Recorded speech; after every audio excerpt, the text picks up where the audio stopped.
Yeah.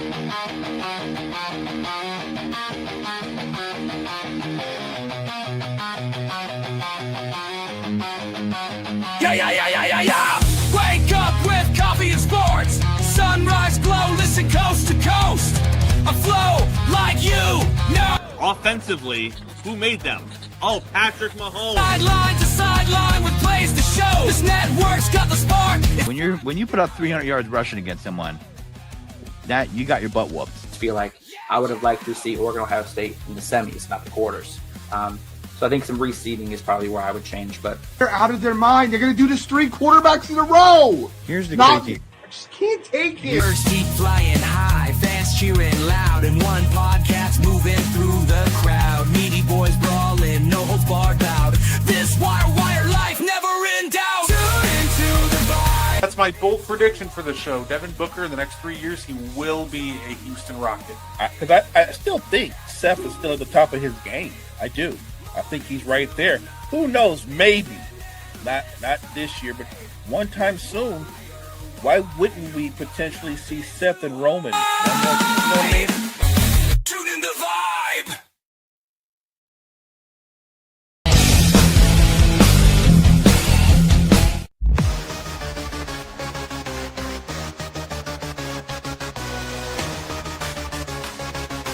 Where are you at? Sports Centers. Got me on the mic now, let's spill the tea. Talking courtside dreams from history.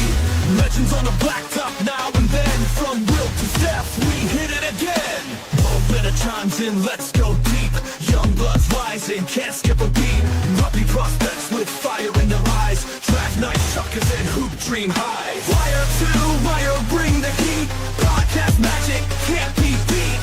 Do better, but roll better. We're hoop heads, trendsetters. What's poppin', y'all? It is your boy, Guardy3, and welcome to the And One Podcast. And, of course, joining me, just like every week, he is the greatest co-host of all time. He is Mo Betta. How you doing, Mo? I'm doing great, Brett, on Thursday night. We're talking hoops. Can't get better than that. Let's get into it. Absolutely. Let's say, you know how it is. You know how we like to start this thing. If you're just tuning in, welcome. We start every show with our underrated player of the week. So, Mo, who do you got this week for your underrated player of the week? I think for my underrated player of the week, I'm going to go with an old school guy. Point guard for the San Antonio Spurs, a former point guard, Johnny Moore. Johnny Moore was an old school playmaker. He put together 5 straight seasons where he averaged over 9 or more assists per game, over 2 steals per game.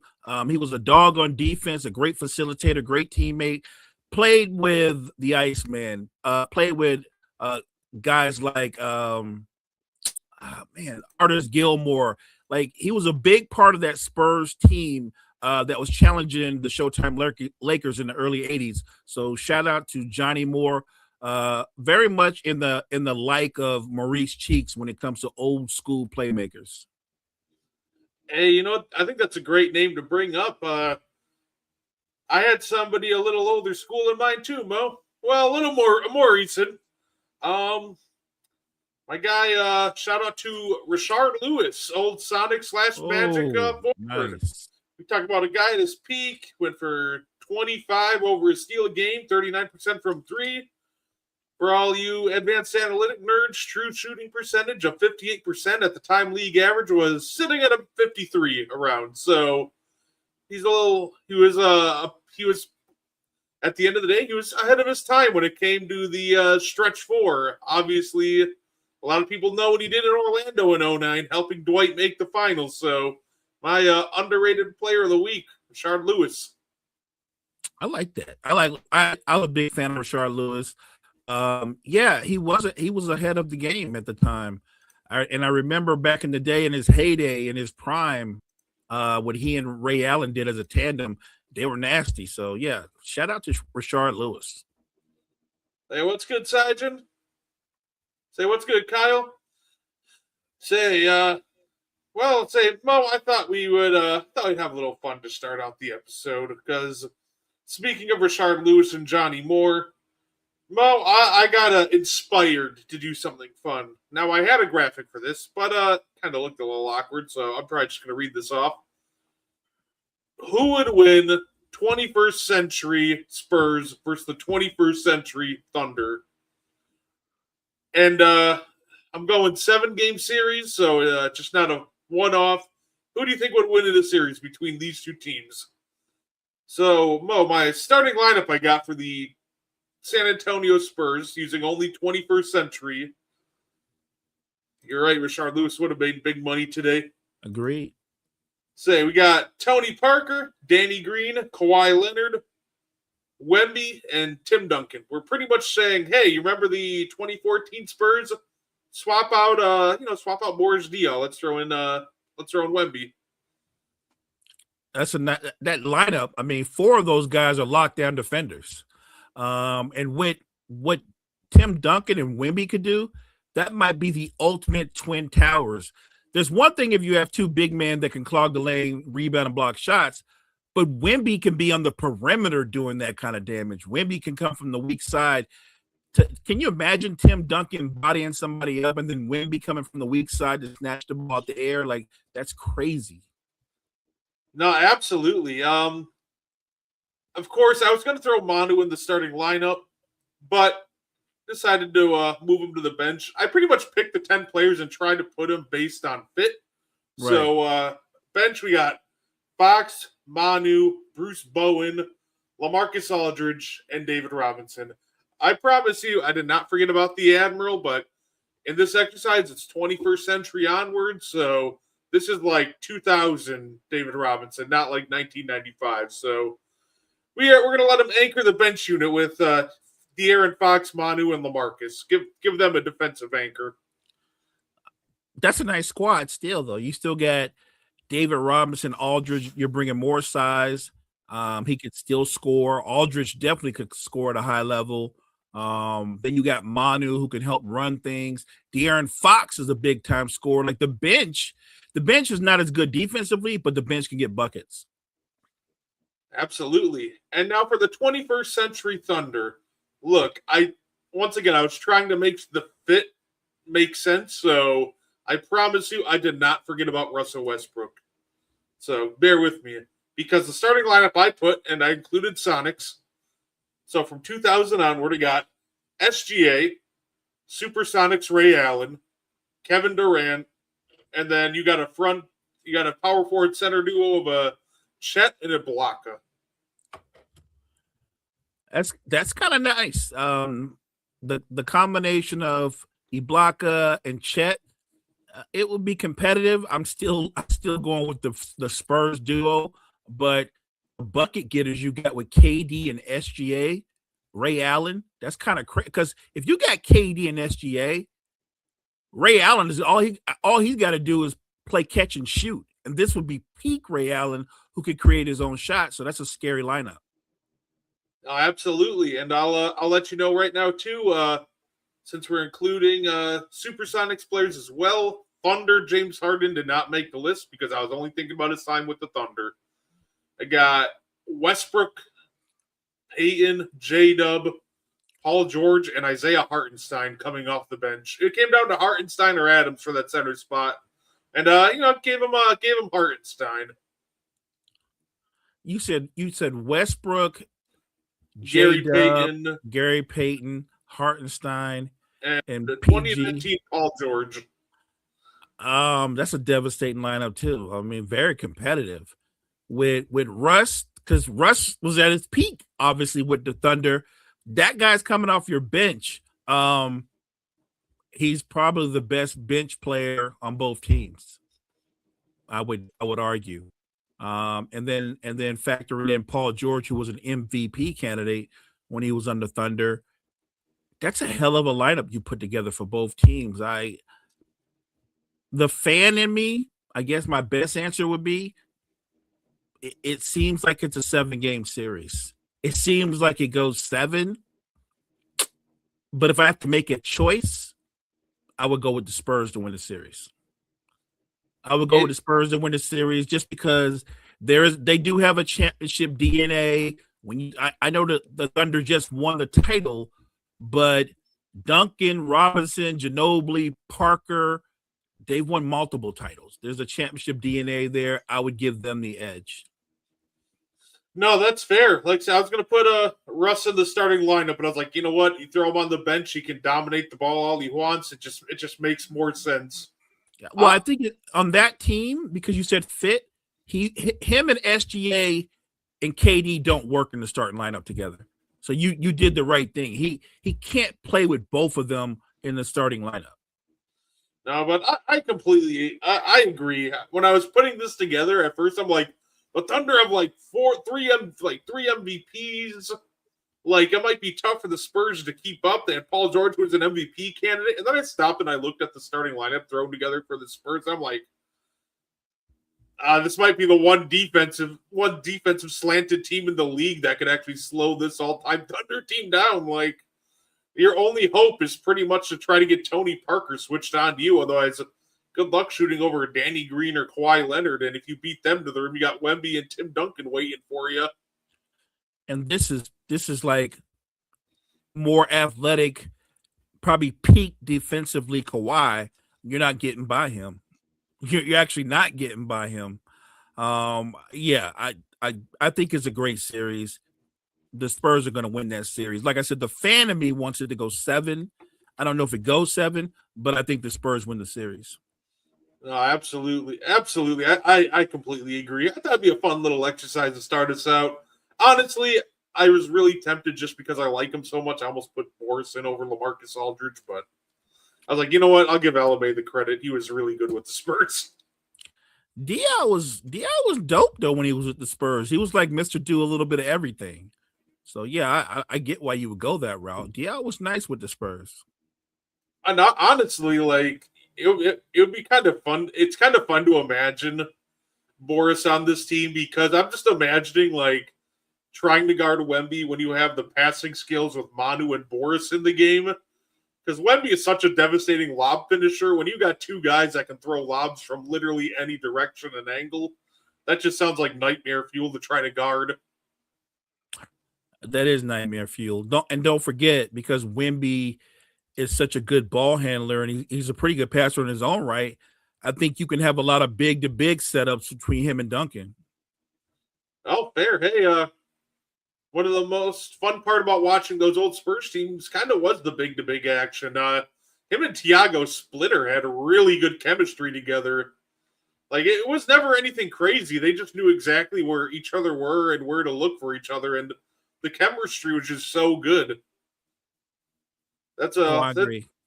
a lot of the time when I'm looking at like two big lineups, I'm like, that's a lot of time when I'll reference. I'll be like, just learn to work together. Even if it's just like Tim Duncan and Tiago, just make sure you know where each other are at all times and make the easy passes.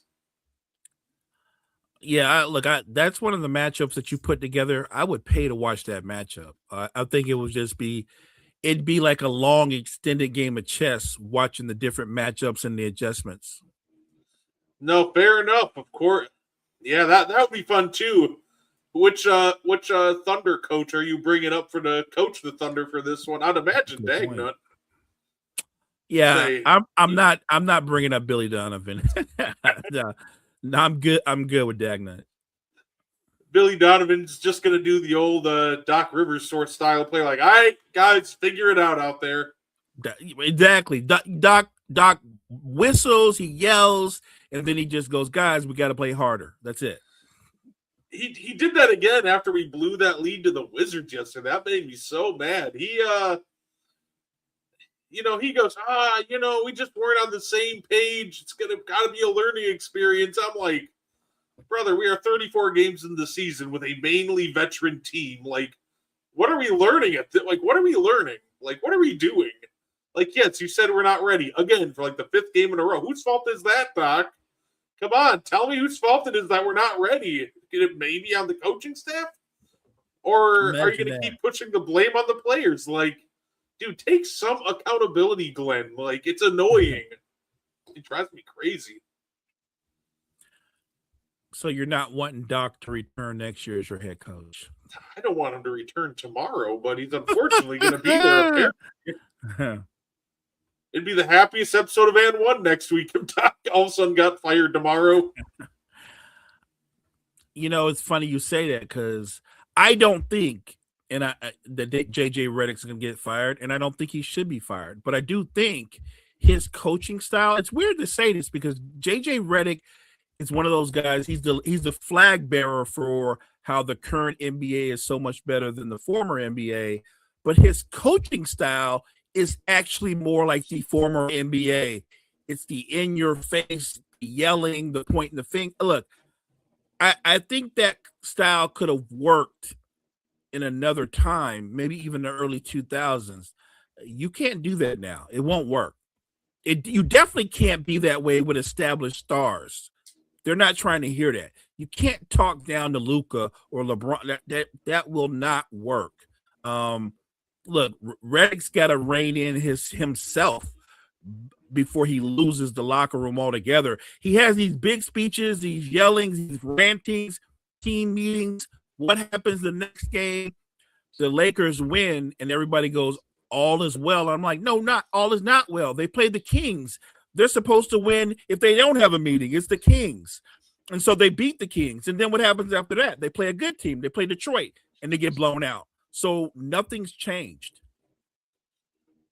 I do. Some of the conversation around JJ Redick does drive me insane, right? I've seen a lot of Laker fans go, we got to fire JJ Redick. We got to fire the coach. Like, guys, when are you going to realize it's not, this isn't all, like, you can blame obviously some of the problems of the Lakers on JJ Redick, but when are you going to realize, like, majority of this is not on the coach? There's multiple things that I think are kind of wrong with what the Lakers are doing right now.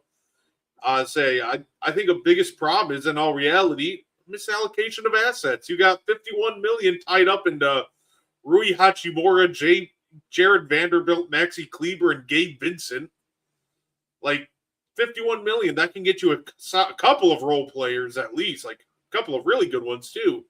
And another $115 million for Reeves, Luka, and LeBron, which there's not a defender to be seen in that category. So it just feels like that they got to really just balance out their resources a lot better.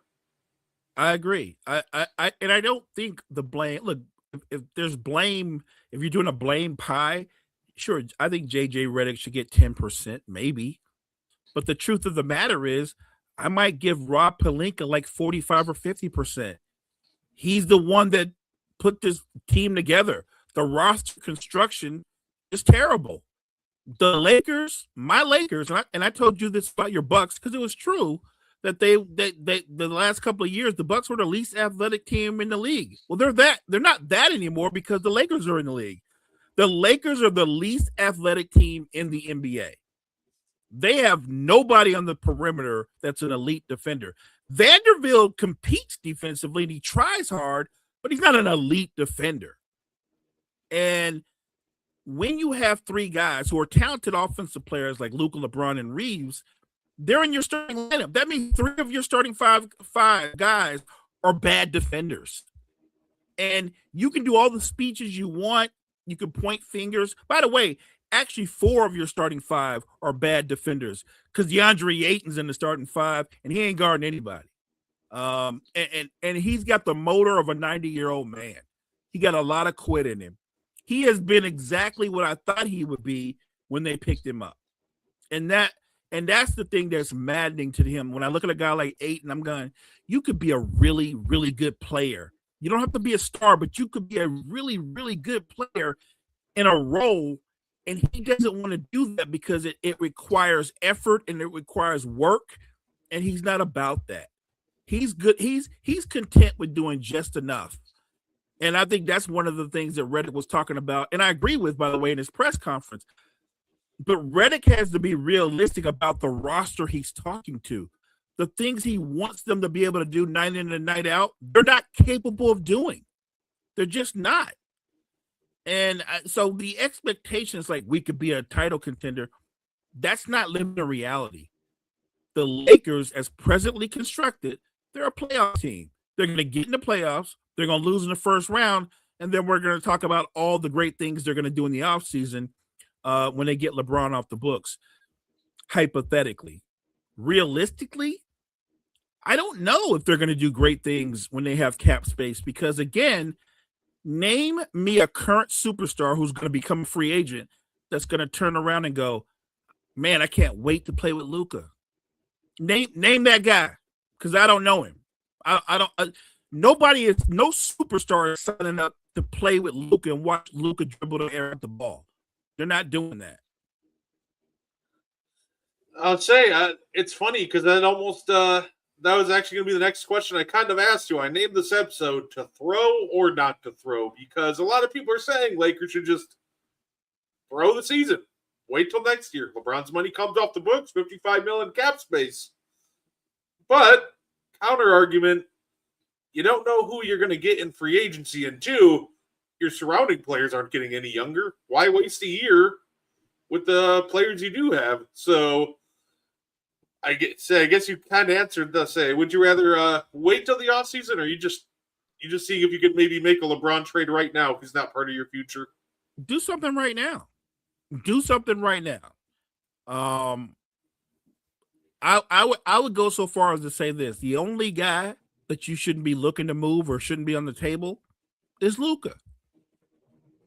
That's the only guy, and that's because he's in his prime right now. And I'm the first to tell you that Luka is a great, all-time great ball-dominant basketball player. He is. He is. It's funny because he doesn't get the grief that James Harden got when he was in his prime, but they basically do the same thing in their prime. They do the same exact thing. Matter of fact, I would argue for all the grief we give him, James Harden is a much better defender than Luka. For whatever that means. So I think I find it funny that Luka doesn't have to take on all the grief that Harden took on. I think he's a great player, but I think it's not that easy to play with him if you're a star.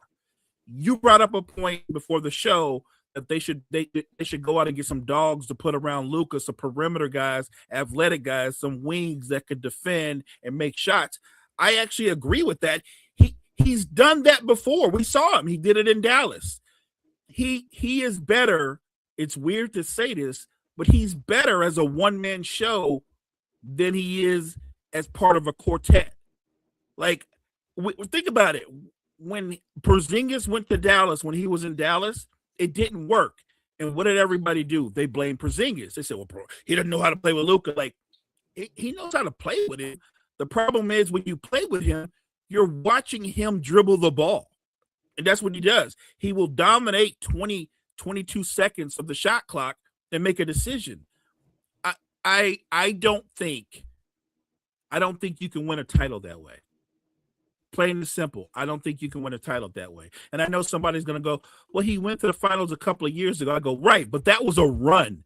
That wasn't the beginning of Mavs dominating the Western Conference. It was a run.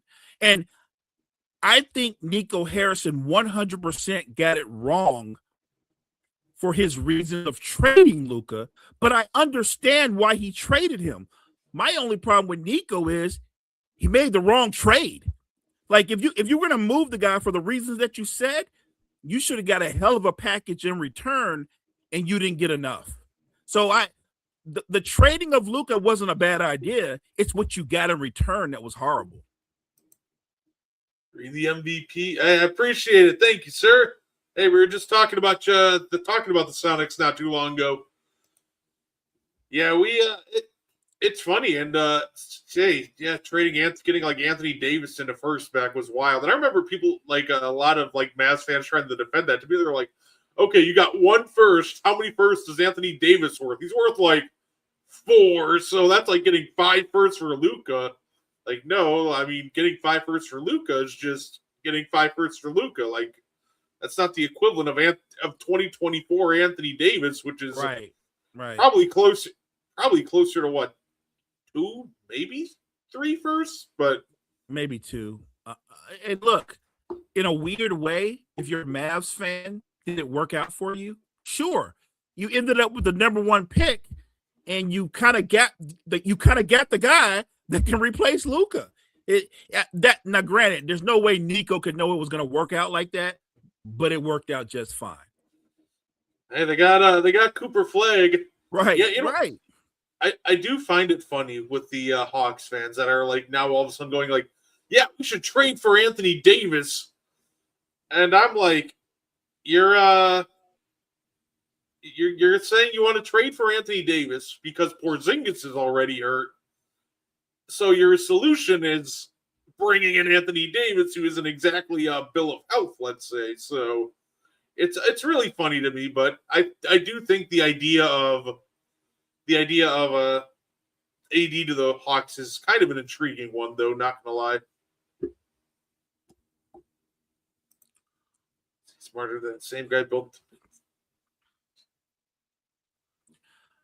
He's also the same guy that traded Luka for Anthony Davis, and what's the kid that's still on the Mavs roster that was on the Lakers? I forgot his name. A young kid. But he's a role player. He will always be a role player. Look, I don't know. Like I hear people say, "Well, Nico didn't trade him." Well, Nico's the GM, so I don't care if it was Nico. I don't care if it was the president of operations. I don't care if it was Jason Kidd. They did actually trade Luka for Anthony Davis, and I have no problems with them trading Luka for the reasons that Nico said, because he wasn't wrong in anything he said. They were wrong in what they got in return. That's all I said. If you were going to move somebody like that, you should have got back a king's ransom, and you got back way less than that. So, Kyrie, yes. Daniel Gafford, yeah, sure. PJ Washington, he accidentally backed into PJ Washington. You got to remember, his first attempt was trying to trade a couple first to get Kyle Kuzma. Facts. When that didn't work, then he pivoted to PJ Washington. So, like, PJ Washington was the side chick. He wasn't even the main.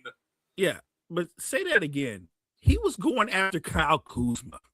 I wish I would have worked.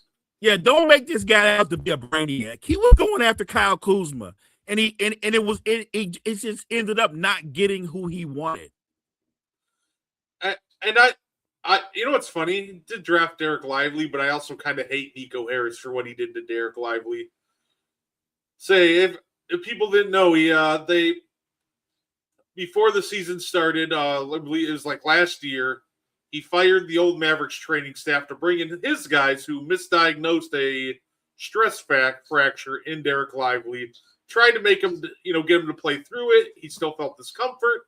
Then they just figured it, and then they, eventually they're like, oh well, we're gonna finally get him some CAT scans after trying to get him to play through an injury. When you probably should have just gotten the CAT scans when he was feeling some pain. Right.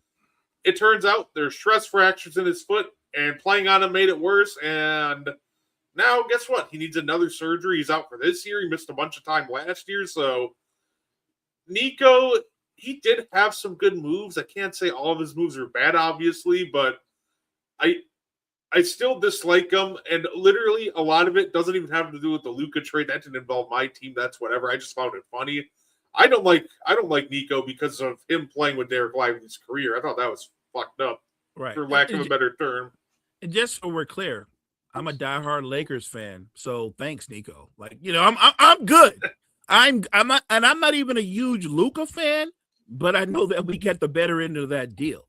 Look, if you're a Mavericks fan, like I said, you couldn't predict that, but you now have your next franchise guy on the roster. And really, if you're smart, you'd move Anthony Davis for assets that will help Cooper Flagg in the future. And I love Kyrie Irving, big fan of Kyrie Irving, but he will be 34 years old coming off that injury, and a lot of his game is dependent on his speed and quickness. I don't know if you need a 34-year-old Kyrie with Cooper Flagg. I would move Kyrie and Anthony Davis for guys that can help Cooper Flagg going forward. Say, will the Lakers miss the playoffs? They'll probably get a play-in spot. Yeah, they'll get in the playoffs. They won't be in there long, but they'll get in the playoffs. Okay. But he's the one that hired the guys who, it turns out, didn't have all the credentials to actually be NBA doctors. That's the problem. It's not if it was just that he hired some guys that were all credentialed and everything was perfectly fine, whatever. But they hired guys that aren't credentialed to to be NBA doctors. And to be clear, this is not all on Nico Harris, everything that went wrong with the Dallas Mavericks. Pat Dermott needs to be held accountable too. But it's pretty just their hiring of that medical staff that wasn't even fully credentialed and then messing with Derek Lively's career at that point. Yeah. He also fired the guy who was considered one of the best in the business because he didn't like someone telling him no. Yeah, at that point, like how they handled that was just indefensible by both him and Dermott. Trade Kyrie for Trae Young. Yeah, I mean, if you can make Atlanta take that deal, because that would be an upgrade for the Mavs. Say, no, an upgrade in the sense that he's 7 years younger than Kyrie, just for the record. Yeah. Say, oh no, I've heard the rumors about the casinos if they move the Mavericks out of Dallas. That's one thing. I wouldn't doubt it. Like I said, I'm not trying to absolve the owners of their role because we know Dermott had a role in this. We know those guys had a role in it. So I don't fully blame Nico for everything that's gone wrong because I think the owners do have a say, but I'm also not going to completely absolve Nico because they told him to trade. You know, if they told him to trade Luka, he didn't have to take the package that only got Anthony Davis and a first and get talked down in the negotiations. So that's the part I don't get. Not that you traded him, but what you settled for. Yeah, that's like I said. It's interesting, but yeah, believe me, I do hold the owners accountable too for everything that's gone wrong in Dallas. Trust me. Say, I gotta do better with Mo Betta for you, by the way, Mo. What you got? We bringing it back, and we're bringing it back because the Minnesota Timberwolves had a game recently that Anthony Edwards walked off the court with 8 minutes to go in the fourth quarter. Look, I get it. Some games are frustrating. You don't want to stay if you're getting blown out. You can't just walk off the court, man. You can't lose your temper and the control of your emotions and just leave. He even got called out by Chris Finch after the game. Like, Anthony Edwards got to do better because that's at the end of the day, you're going to be asked to lead this Timberwolves team, and that's not what a leader does. I don't disagree with anything that you said, but I will say this, and this I'm not defending Ant for what he did, but you can kind of see this coming. When you watch the Timberwolves play, they don't get anything easy offensively. They don't get anything easy. Everything is a grind. And I think Anthony Edwards is getting frustrated. I think he's getting frustrated because he doesn't want to be the guy that goes out and demand a trade. He doesn't want to be the guy that goes and I need more help. But they desperately need another guy who can create offense. They need a shot creator who can also score desperately. And I'm not talking about a role player. I'm talking about somebody that could be the number 2 to Ant. Because truthfully, if they were put together the right way, Julius Randle would be the third option. He's getting frustrated, and you can see it on his face. And he's looking around, and he's looking at the Spurs and what they've done, and he's looking at OKC, and even Denver upgraded on their bench. I think Anthony Edwards, look, he's got to handle it differently, but I could understand him being frustrated because he's got to do so much on a night in, night out basis because they just don't have a lot of shot creators. That is 100% why I don't think they're going to go with some massive like Ja Morant or Trae Young trade at the deadline, but I do think there'll be players. I think the name to watch out for the Minnesota Timberwolves, I would call up the Bulls, see what the asking price on Kobe White is.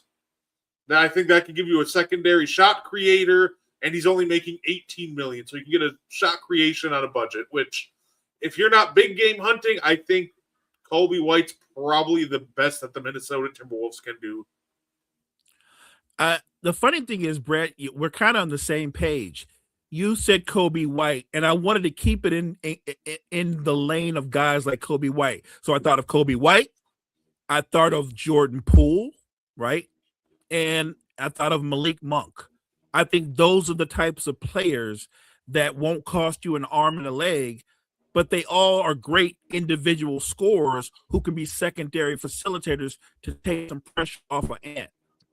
You're right. They're not going to go out and get a John Morant or a Trae Young or something like that. I don't even think they have the assets to pull something like that off, but they can go out and get somebody like a Kobe White or a Jordan Poole, even a Malik Monk. And I think that's what they need to do if they want to be competitive, not in the regular season competitive, because they'll be that, but I mean competitive in terms of being a legitimate title contender. They've got to add another shot creator to that roster. And here's my question about the Gobert, a potential Gobert trade. Do you think the Timberwolves are scoring 140 a night? Because that's what they're going to have to score if they actually do trade Gobert.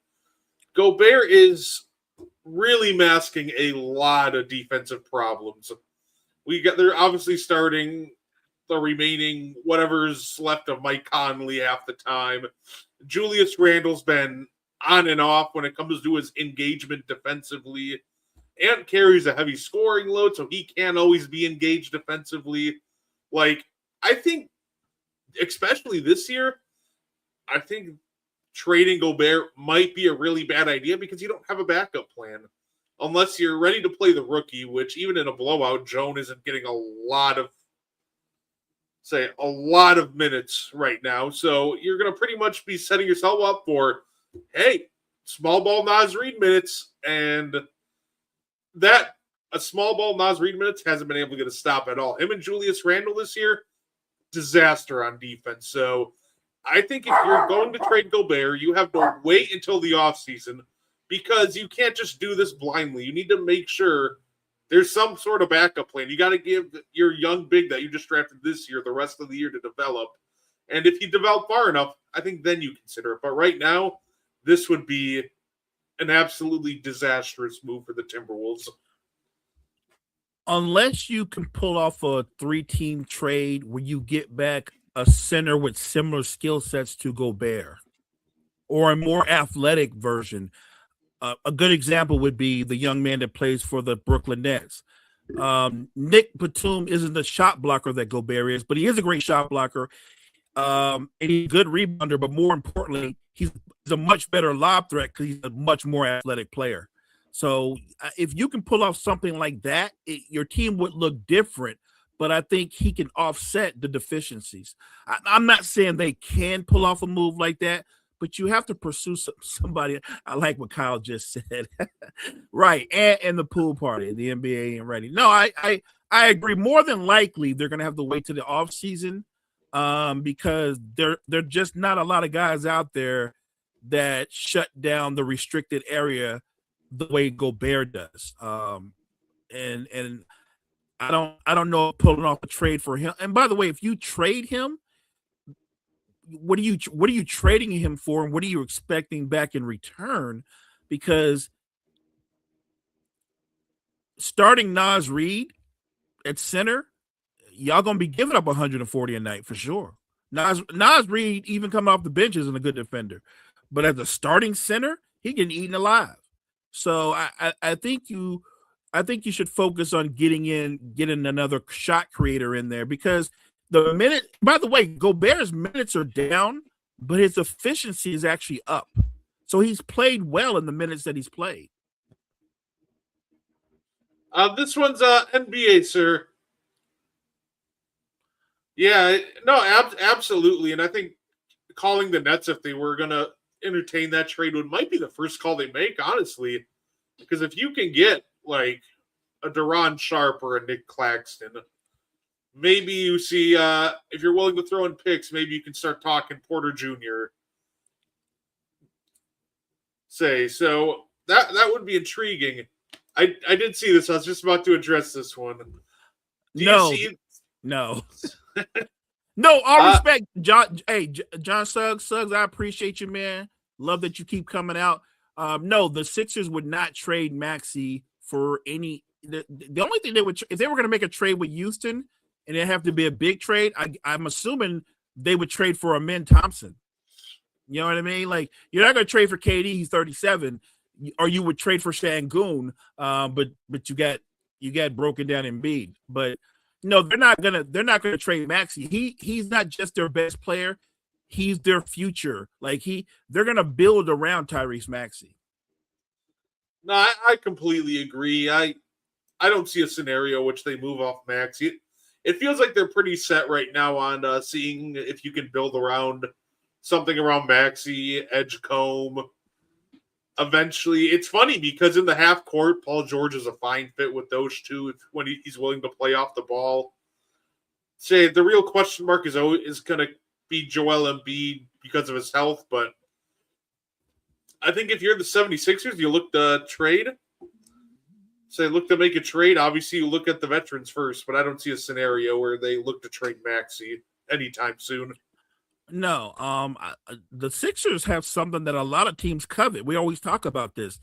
They've got like 3 or 4 guys on their roster that can create their own shot. They have a luxury of guys that can create their own shot off the bounce. They're not getting rid of. We left out McCain is coming off an injury, but McCain is nice off a bounce. What's my guy that was on the Knicks? He's nice too. His name escaped me. He was on the Mavericks just last year for a hot minute. Quentin Grimes. Quentin Grimes has played well for them. Look, if the Sixers are going to make any type of move, it would have to be to move either Embiid or George. And I don't think they're going to be able to pull that off for the obvious reason they both make too much money. Plot twist: Rudy Gobert for Joel Embiid trade. He said, "What could go wrong? Everything, everything."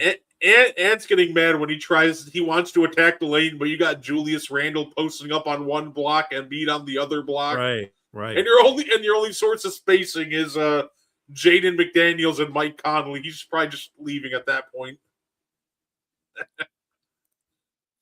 Wemby is cooking. Do you think he's going to win MVP, or just who do you think is winning MVP? I think when Joker comes back, I still think, to me, right now today, I still think it's Joker and SGA back and forth. I would have said before he went down, I think Joker was in the top spot. This might be the closest MVP race ever, because SGA is going to have his numbers. They're probably going to have the best record in the West. Joker's going to have insane video game like numbers, and they're probably going to be second or third in the West. It's going to be tight. If I was going to give a candidate, you just brought up the name. Yeah, I think Cade Cunningham has a shot, but I love Cade, but he would have to have in more insane numbers than he currently has now. Like, if SGA is going to be the leader of a team that wins 70 games as the repeat champions, and he gives you 36-6 with those efficiency numbers, I don't think Cade beats him. And Joker giving you Wilt Chamberlain numbers, I don't think Cade beats him either. Oh, look, I'm a huge Cade fan. By the way, another guy who I think desperately needs a second option, Cade Cunningham. The Pistons are a top 2 defensive team. They're considered they're a top 7 offensive team, but their offense works the way they play in the regular season. In the postseason, when it becomes more of a walk-up, half-court execution game, they don't have the shooting or the shot creation. Everything is on Cade's shoulders. They desperately need to go out and get a second guy. And I know people keep bringing up Jaden Ivey, but if you've been watching the Pistons, if you've been watching Jaden Ivey, I don't know if he's still being bothered by the injury, but he looks like a shell of himself. He's not really been able to help at all. The Pistons are built to win right now. And if I'm their GM, knowing that we're built to win right now, I would be bold. Another franchise has time to wait. I would move Jaden Ivey for a second scorer. Yeah, no, Jalen Duren has developed into a better offensive player, but your center average at 18 a game is really good. But on a title contending team, Jalen Duren's your third option, not your second option. I think even if he does develop, unless he's developing like an Amari Stoudemire level face-up game, you're still going to need that extra guy on the perimeter that can create for you. Right. But of course, if I'm the Pistons, I'm going to say exactly what I do with a lot of young franchises. Don't rush things. You're heading in the right direction. Don't make a bold trade and set your franchise back like the Hawks did with DeJounte Murray. We don't need that. No, look, I agree, and I'm not anti Jalen Ivey, but I think that they're right there right now, and it's not like Jaden Ivey was a 25-point scorer or anything like that before he got hurt. I love Jalen Duren, but if you think about what he is right now on a title contender, he's a third option. Matter of fact, I would say that right now he's a better, younger version of Bam, right? Isn't he? Isn't he a better, younger version of Bam? I think Bam will have him beat defensively for a while, but I think he's already better offensively than Bam. Yeah, but that's my point. I'm just saying Bam does a lot of things really good, but if he's your second best player, you're probably not a title contender. Bring back Killian Hayes. Hey, I'll never forget what the Tank Commander did for that Pistons team last year. Like the Bam and Duren comp. Yeah.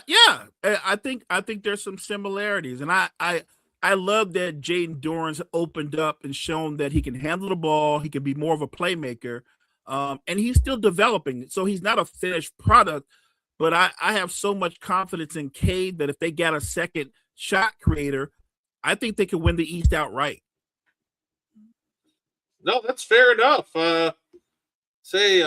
Speaking of young players that were talented, Mo, I found this quip very interesting from, of course, LeBron's agent there, Rich Paul, was doing some interviews, and he was asked why he believes Cam Reddish's career didn't work out in the NBA.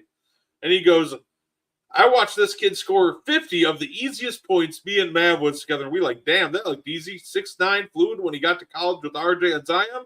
He's kind of the third option. That can do something mentally to your confidence. Then you go to the draft. You're supposed to be a top 5 pick. You go to the 10th. You go 10th to a team that took a player you were ranked better than the whole time and in front of you for in DeAndre Hunter. Then you get traded. It's circumstance. I very much disliked it. Okay. He's probably right. It probably did affect Cam Reddish mentally. But at the same time, I feel like a lot of young players should look at this story and really learn from it. You have to be willing to accept a role if you want to play at the next level. And I think that was probably Cam Reddish's biggest flaw, right? I think Cam Reddish had the tools to be a really good role player if he wanted to. I just don't think he ever wanted to. He just wanted to be the guy, and that just completely didn't work out for him. We talked about this a little bit before the show. Right. So once we're in year 4 and you realize you're not going to be a star, then teams asked you to embrace the role of a 3-and-D guy because of your athleticism, because of your ability to guard multiple positions.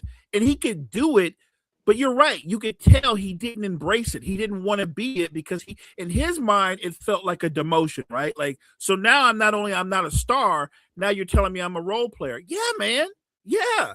And look, sometimes your NBA lot in life is locked in. You're a star or you're a superstar or you're a role player. And sometimes you fall into those lots in life. Cam Reddish, he just didn't. He's one of those guys that everybody can agree has all the talent in the world, but he never could consistently put it together. But I think he had a really good chance to be a great role player and kind of reinvent himself, and he didn't want that. But talent is talent. You're absolutely right, Chris. Fact. Reddish lacked consistency too.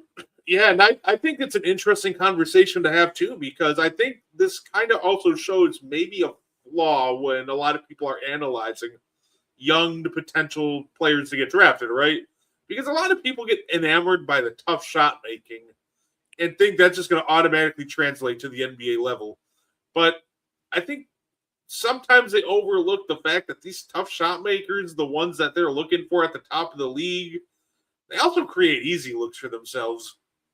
And I think that's something that Cam struggled with, but it almost feels like a lot of the time in the draft process, tough shot making at a decent volume, it just gets it so some of your other flaws get overlooked. So I just think it's interesting that everybody, started talking about, oh, he's such a good high volumes, he was such a good tough shot maker in college.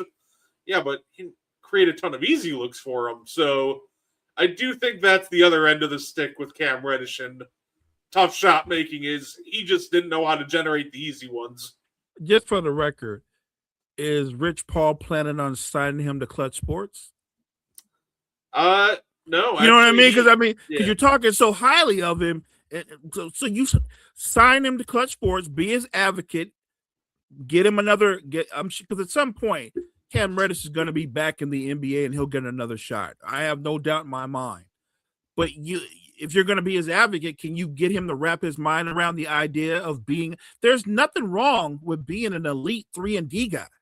That's great value, and you can still make a lot of money. I don't understand that. Like I said, that the opportunity to be a star, he was given that opportunity. It just never happened. It's nothing right. Look, there's no right or wrong on something like that. Some guys don't have that dog in him. I think Cam Reddish believes he could be a star. He certainly has all the metrics in terms of his athleticism, his length, and what he could be. But when you get out there on the floor and everybody else is athletic and they want it more than you, and they're more, it just happens. It's the nature of the beast in sports. But to say that, and think about this, Brett, it's not one franchise. Cam Reddish has been to multiple franchises. So multiple franchises believed in his potential, even when they got to the point where they said, look, this is what we want from you. And it didn't work. He played for my Lakers. He was on the Lakers for a little bit. He didn't want it. He just didn't want it. A lot of guys come up short. Matter of fact, this comment right here, Okafor was the same way. Okafor was one of the most skilled big men I've seen in terms of his footwork, his touch, and then he got in the NBA, and you had to compete. You have to want it because there's other dogs that are coming at you, and Okafor had more quit in him than people realized. No, absolutely, and no, absolutely. I hope he does find his way in the NBA. It's funny that people like balk at the idea of being role players, and I'm like, dude, Tobias Harris has made like a couple $100 million off being a role player, including an $180 million contract. Like he has had a great career, and even now with the aprons, like guys like, we see like if you're even semi-young and you think you can be a contributor, guys like Keegan Murray are getting $110 million, and he's not. I don't think he's going to be a star level player. I think he's the epitome of like a really nice 3-and-D role player eventually. Right. And not a knock on Keegan Murray. He's not going to be a star, but he is a good player. Another example, you're a veteran and you just grind your way into a role and you up your value. Look at Alex Caruso. Not a star, but people realize that he has an impact on winning and he stars in his role. There's nothing wrong with that. No, absolutely. And I was going to mention this when we were talking about, this guy's also made a ton of money from being a solid role player. Yeah, and yes, he has. I think Cam Reddish could have done a great Harrison and Barnes impersonation. Man, Harrison Barnes is a really good name to bring up. Good looking out. I like that one. Not a star, but a really good player that helped teams win. And Harrison Barnes is respected throughout the league because people are constantly saying he's a pro's pro. I'm just saying that there is a certain level of maturity that's required as you weed your way through the pros. No, absolutely. Of course, I was going to mention this when we were talking about the MVPs and everything, by the way, too. We're looking at a scenario in which obviously it looks like Giannis won't be eligible for MVP. Now it looks like Jokic, who might be out 4 to 6 weeks, might not be eligible for the GOAT from Iowa there. Jokic might not be eligible for MVP. Wemby's might not be eligible for awards. Are we going to get to a point soon where maybe in the next CBAs where players and even owners are like, yeah, maybe we don't need the second aprons, because I think we might get to that point, or at least maybe don't tie these awards in with the contract extensions, because now the owners are going to run into this fun problem where guess what? If let's say these 4 all NBA players are ineligible, 4 guys are going to have to replace them. So now all of a sudden you're looking at, hey, well, I'll use a random example.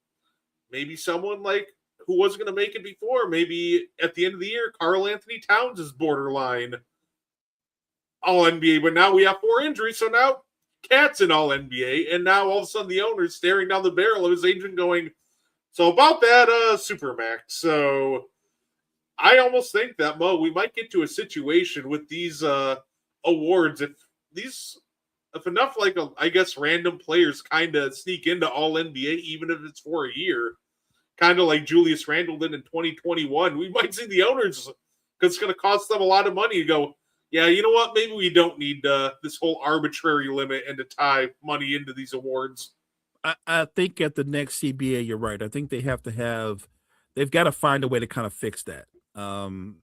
Because I'm with you. I think it's going to have an odd impact going forward. And you're right. Look, I get the whole 65 game threshold thing where you're like, you got to do that to be eligible for awards or these other accolades. It's a good idea, but they've got to find a way to maybe amend that, because you brought up something, and as I thought about it right now, even in the MVP race, if you're right and Wemby doesn't play enough games, if you're right and because Joker's out for a length of time, is SGA going to repeat as MVP by default because his closest competition, they might all miss too much time to be eligible to be the MVP, right?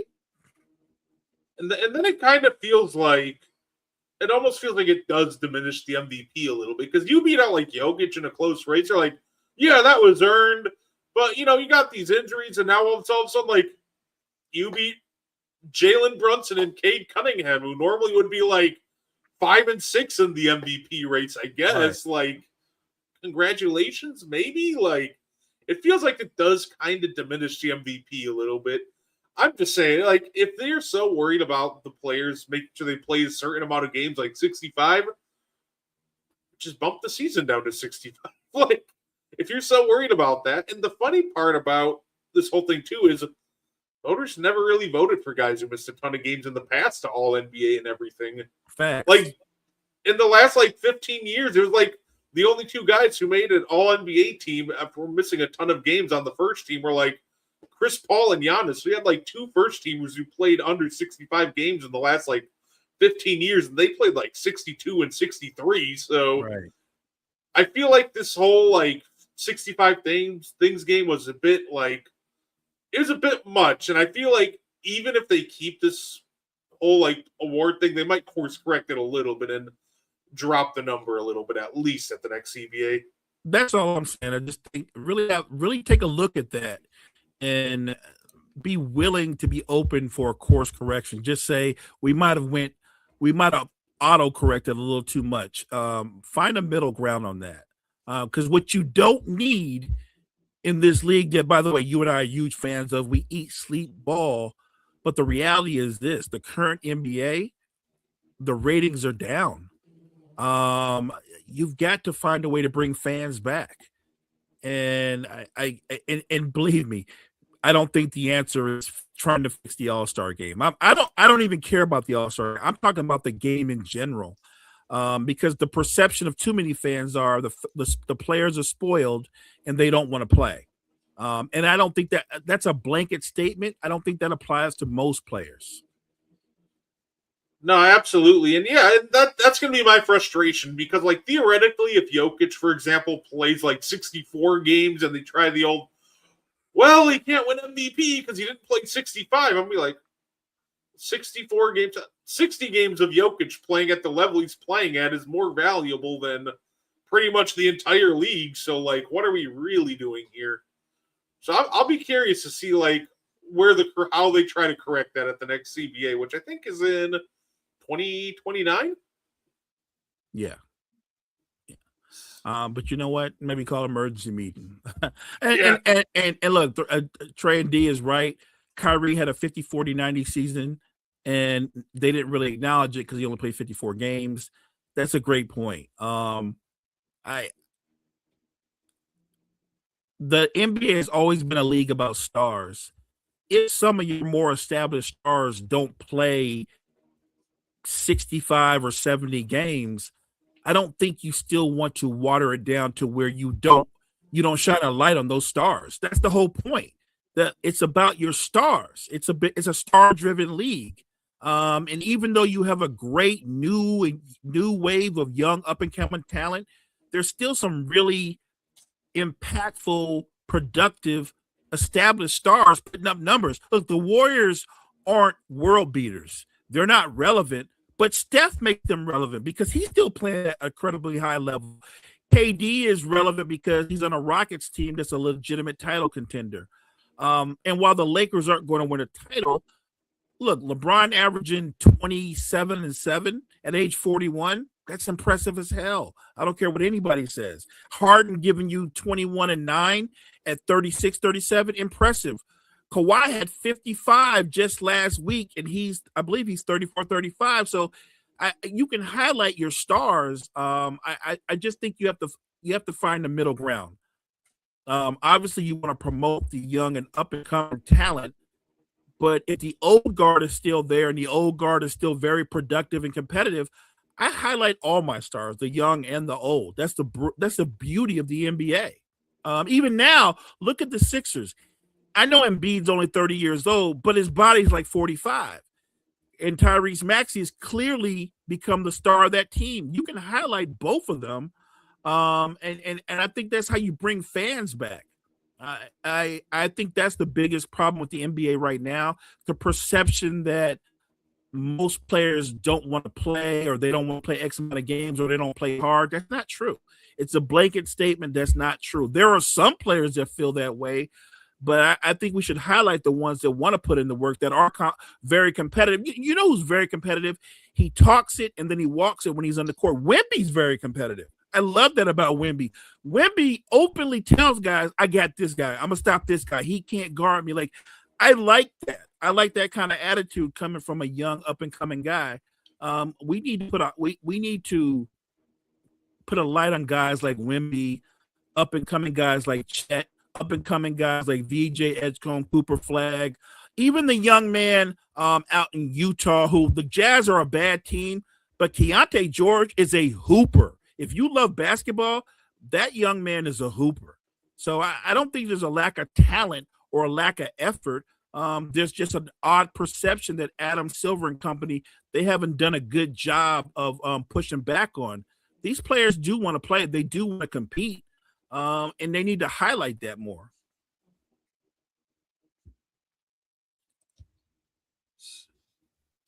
Yeah, I definitely agree with that second part too, by the way. I do agree that they need to show more personality, but definitely like the broader streaming access. Like, I shouldn't have to buy like 4 different streaming platforms just to watch the NBA. Like, that's just kind of absurd to me.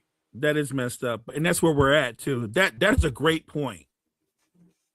He said put the Hornets on Christmas Day. You know what? They're a bad team, but I feel like if you put them on Christmas Day, they'd actually play hard. And I think that's would actually be a hilarious idea. It would be fun because LaMelo's trying to put on a show. So he's either giving you the craziest, like, 50-point game you'll ever see, or the worst 10-turnover game from trying flashy passes all game, or maybe both. But I would love to see I would love to see the Hornets on Christmas Day, just because I know LaMelo would definitely try to show off. Wow. I didn't even realize that, but that's facts. They're the only team that's never had a Christmas Day. That's crazy. A Christmas Day game. And look, it's not like the Hornets don't have a lot of young talent. They do have a lot of young talent. They just haven't put it all together yet. By the way, shout out to Con Knipple. Knipple has been a hooper. That cat is balling. Like, I thought he'd be good at the next level. He's been better than I thought he would be. Give the King. Okay, you know what? We can slow down on that one.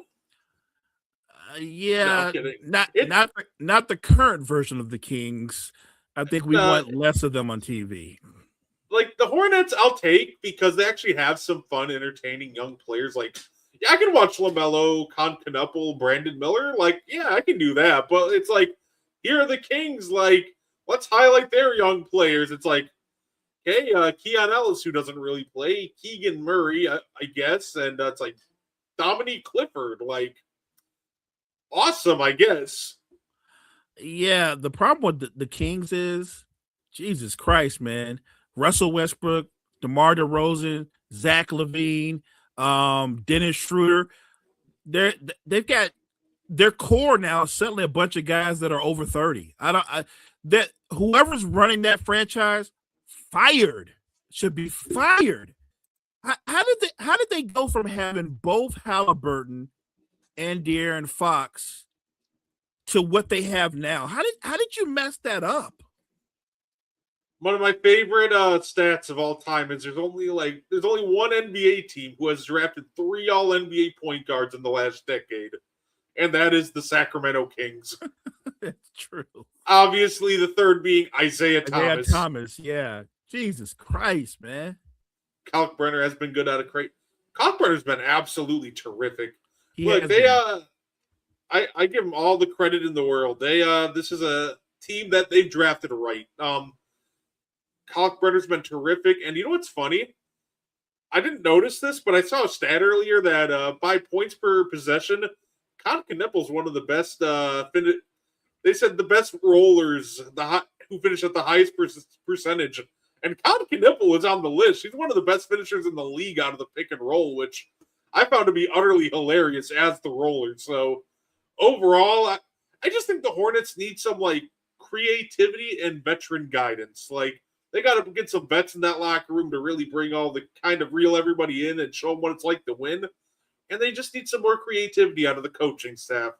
Get a structure, play within the structure, get everybody like reeled in. It can't be like AAU street ball every night, which a lot of Hornets games seem to almost delve into. I agree about they desperately need a vet, but I would go a step further. They need to figure out what LaMelo is. Not the obvious thing that he's a talented player who can get buckets, but what is he? Can this is a simple question. We talk about stuff like this all the time. Is LaMelo the kind of guy that can be the best player on a title contender? Is he the kind of guy you can build around? Because to this point, I would say the answer is no. He's incredibly talented, but there's a lot of guys that are incredibly talented that aren't franchise players. I don't think he's a franchise talent. He's not a franchise player. He just has to like lock in on the right things, it feels like, because he's frustrating because he just settles for a lot of shots he doesn't need to. Like, dude, you are a 6'7" point guard. If he focused more on just getting into the paint, touching the paint, and trying to generate some of these like highly difficult contested threes and step back middies and just layups or drawing and kicking, like LaMelo would be absolutely just a lot better. And that's kind of my frustration with him. It just feels like he settles for a lot of shots that he really doesn't have to. Ball is Morant 2.0. I don't even think he hasn't reached John Morant levels of hype. That's an interesting one. When I take John Morant right now, the John Morant over LaMelo Ball, because the advantage LaMelo Ball would have is he's a better facilitator, he's a better shooter, and he's a good 6 years younger. And if he played more like it, he's 6'7". You don't even realize like LaMelo's 6'7" because he plays like he's Trae Young's height. Yeah, LaMelo has a lot of size on Ja. He probably wouldn't, but it is a lot of size. Ja just has a lot more like quickness than him, so it would be an interesting matchup. But I do think LaMelo would win that one very easily. He should mop Ja because he's 6'7". But between the two of them, Ja's more of a dog. I actually think Ja will win a game of one-on-one because it's not like LaMelo plays defense. Ja's going to get whatever he wants in a game of one-on-one. And I think LaMelo should, but yeah, the frustrating part with LaMelo to me is would he settle in a game of one-on-one? Because like watching him settle for like middies and one-on-one against Ja would be the most frustrating thing ever. Say, I saw a take, John not beating Trae Young 1v1.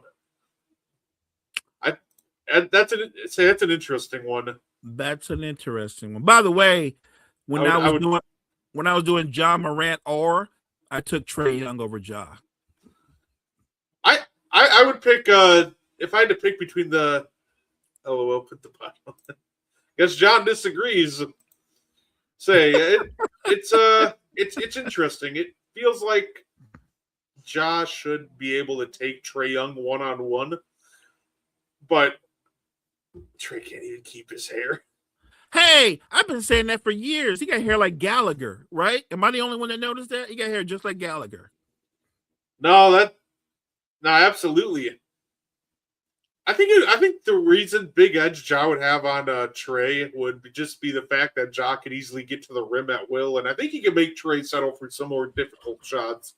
I think size, kind of like how I think it would play a factor in LaMelo versus Ja, would definitely play a factor here too. Like Ja's just bigger than Trae, and I think he could keep him keep him away from the paint a lot easier. I don't disagree with that. I think he's definitely a better one-on-one player. I took Trae over Ja in the sense that I think he's a better player, not a one-on-one player. I think he's the better player. Say, Mo, I saw a statement, and I wanted to see and get the chat's reaction on it too, because I thought it was interesting, and I don't agree with it, but I want to see if you agree with it. Somebody commented on a post that was Steve Kerr talking about how they're a fading dynasty, and said, "This version of the Warriors is what it would have looked like if Jordan and company stayed together after '98." I guess my question to you is, how long do you think that's true? Do you think it would have immediately looked rough in '99, or because I think eventually it would have looked rough, but I don't think immediately it would have looked bad. Yeah, I think Steve Kerr is just talking the talk on that one. Do I think the Bulls win another title? No, but they would have came back and won 50 plus games. They would have been a contender. They would have been probably in the Eastern Conference Finals, but I don't think they win another title. So are they going to look like the Warriors do, like a 500 team? Yeah, I don't think so. I don't see that at all. That's not realistic. So to be fair, it wasn't cursing. It was like a Twitter user just quote tweeting him and saying that this is what the Bulls would have looked like if they stuck together. Right. Kerr didn't say it because it doesn't make sense. They had just won 60-something games and won the title. Now, you can tell me they weren't going to four-peat because that's what it would have been, and I agree with that, but they wouldn't have fallen off like the Warriors have. Do you think the Bulls beat Spurs and Duncan in '99? That's a hard one to say. Let me put it this way.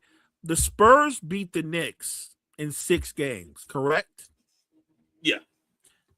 Knicks aren't better than the Bulls. That version of the Knicks ain't better than the Bulls. So I think that would be a great series. What wouldn't change it, the Bulls would not have a matchup for Tim Duncan, but there wouldn't be a matchup for the ball guy either. So I think that would be a great series.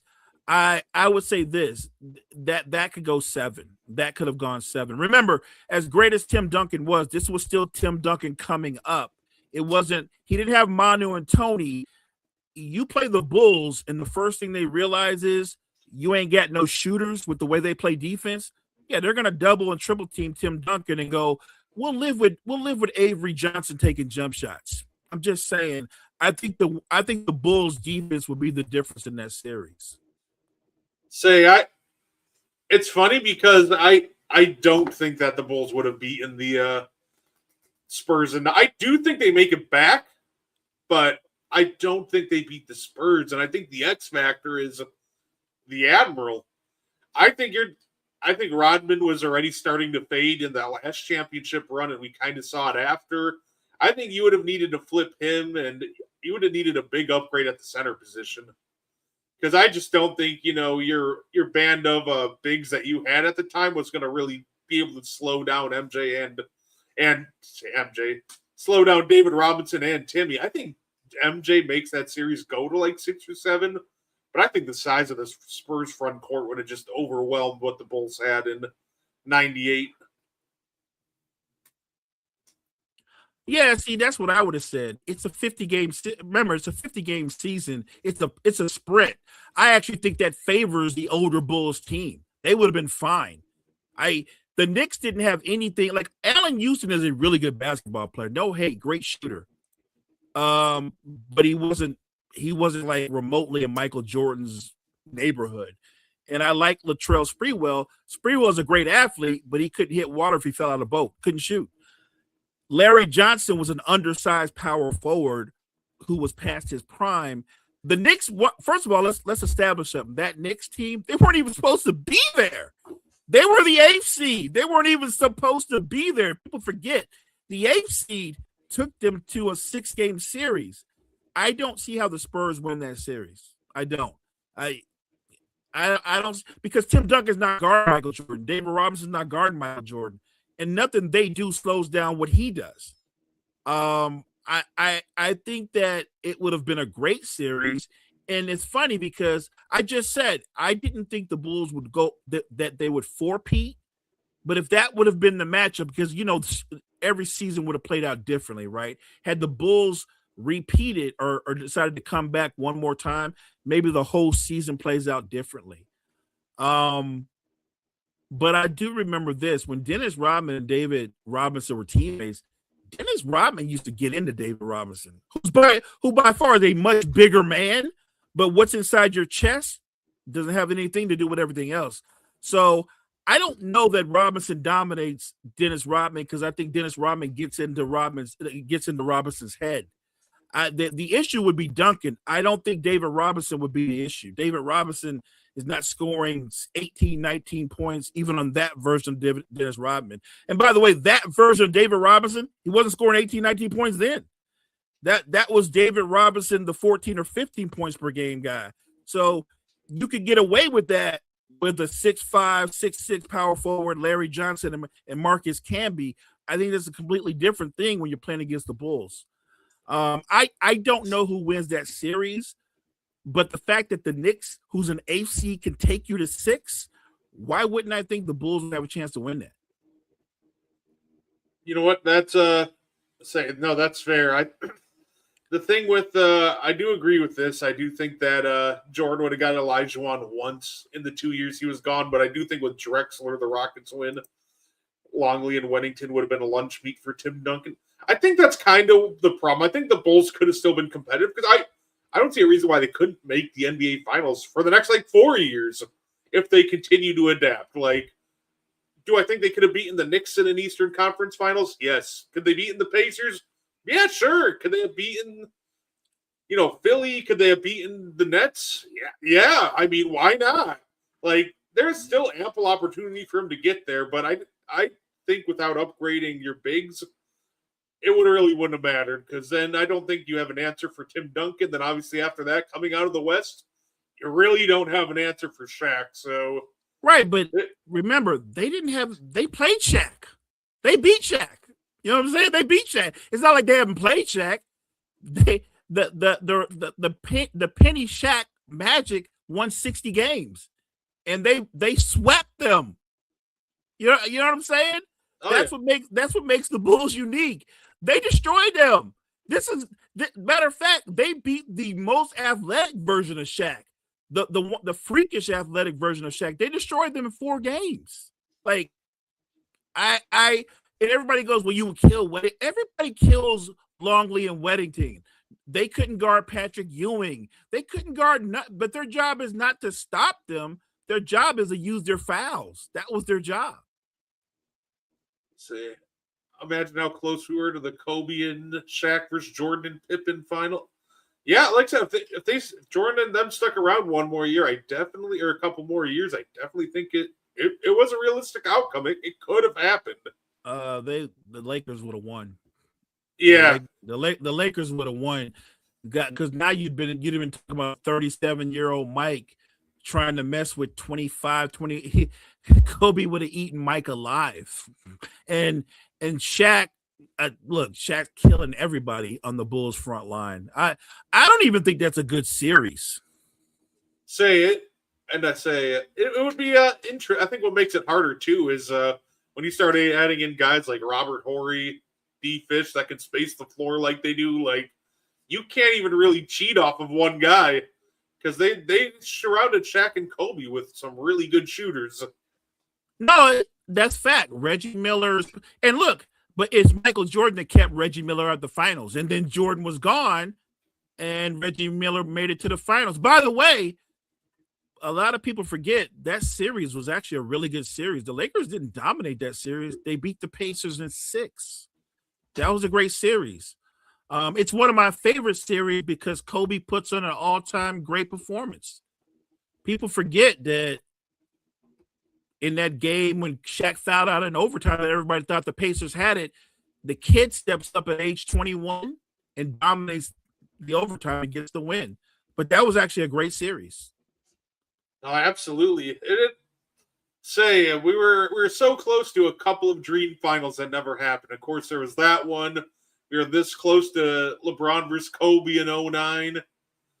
That would have been a fun one. I think the Lakers would have taken that one home pretty handedly, but unless if Mo Williams or somebody's going on a heater of a lifetime. I would have loved to have seen that matchup. I think everybody thought we were going to get that matchup, and it just didn't happen. I guess that's another fun thing about when we're talking hoops or any kind of sports for that matter, the great hypothetical matchups, because they play out differently. I can only go off of what I know you did versus what I think you would do. No, that's fair enough. Poor Sam Perkins. Yeah, you know what? Fair. Played in 3 finals on 3 different teams. Maybe Sam Perkins is the reason. Sam Perkins is the kryptonite. No, I'm kidding. Look, the big Smooth was actually a really good role player. He actually started for the Lakers, but that was a completely different Laker team. They weren't Showtime. That was the nickname for them back then was Slow Time. You know what's funny? You know who was almost an underrated player from that Cavs and Magic series, Mo? We all remember, people like Rashard Lewis, Hedo Turkoglu. People forget that Michael Petras shot 47%. I knew it.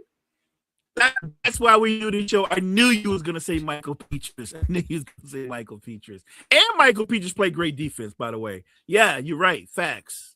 Let's say that man just turned into an absolute flamethrower from 3. And the funny part is, it's not like he took a little bit. He took the most on the team in that series. And he just couldn't miss. Him and Rashard Lewis just couldn't miss. And I think could not. I think Hedo was the worst out of the 3 mentioned. He was hitting at 39%. People talk about Dwight Howard knocked LeBron out of the finals. He was a big part of it, but I also think that people just don't understand truly how hot the Magic got from deep in that series because it was just absurd. And they're not. And look, they had a good shooting team with Turkoglu, Rashard Lewis, Petras. Jameer Nelson had an all-star season that particular season. They had dudes, but nobody saw Michael Petras coming in there looking like the second coming of Ray Allen. The guy didn't miss. I remember that series. What the funny thing is about that series is JJ Redick doesn't remember that series. And he was in the series and he don't remember that series. Remember he's doing the podcast with LeBron and he's like, people forget how good we were, the Magic were. We had Petras and Rashard Lewis and Hedo, and we had Jameer Nelson. Somebody had to remind JJ Redick, bro, Jameer didn't play in that series. He was hurt. How you on the team and didn't know that? No, that's fair enough. Yeah, it was I always love it. It's one of my favorite things to watch happen, Mo, when the role players all of a sudden just start heating up. It's fun till it happens to your team. Rafer Alston played. You're right. Rafer Alston was there too. Right. No, because Jameer didn't play. Right. Because Jameer didn't play. That's fair enough. Like I said, one of my favorite things watching role players heat up, unless it's against your team, because watching Grant Williams go for 9 threes in a finals game or in a playoff game was brutal. Follow that up with the shooting that Watching Duncan Robinson shoot 75% from three against us the following year was even worse. So, I think we've all felt that kind of pain. I felt it the year the Lakers played the Celtics in the finals, and I think it's 2008, and Leon Powe couldn't be stopped. Who the hell is Leon Powe? And why couldn't we stop Leon Powe? And Eddie House didn't miss. At least not against us, he didn't miss. Like, their bench destroyed our bench. It's funny. One of my favorite games to go back and watch is still Rockets Clippers from the 2015 playoffs at Game 6. Because genuinely watching Josh Smith, it was Corey Brewer and Jason Terry, and there was I think there was a Donatas Montezuma and Terrence Jones 3 splashed in there. But watching those three just lead a comeback down 19 was incredible. Brett, is that the game where Harden is on the bench? Yeah. And Josh Smith turns into an absolute flamethrower in the fourth. Yeah. I always was a big admirer of Josh. I'll admit it. I will admit I got caught up in Josh Smith's potential because of what he could have been. But what he actually was kind of an underachiever. But that particular game, for that particular game in that moment, Josh Smith looked like a god. Yeah, I'll say before we get out of here, Mo, I'd say our Paulo Banchero agendas might be cooked. He has maybe the greatest slander name I have ever heard. I love Paulo, but I also hate that they gave him such a good name to slander him. Did you hear what it is? What is it called? His haters call him PB No J. Come on. And I'm I want to defend Paulo, but that is such an excellent name that it's perfect. It's funny because it's been true lately, and I'm I can't even be mad at that. That's just terrific. It is funny because it's true. And look, everybody in the chat, Brett and I keep it 1,000. Before the season, we both projected that Paolo would be an MVP candidate. We thought he would have that type of season.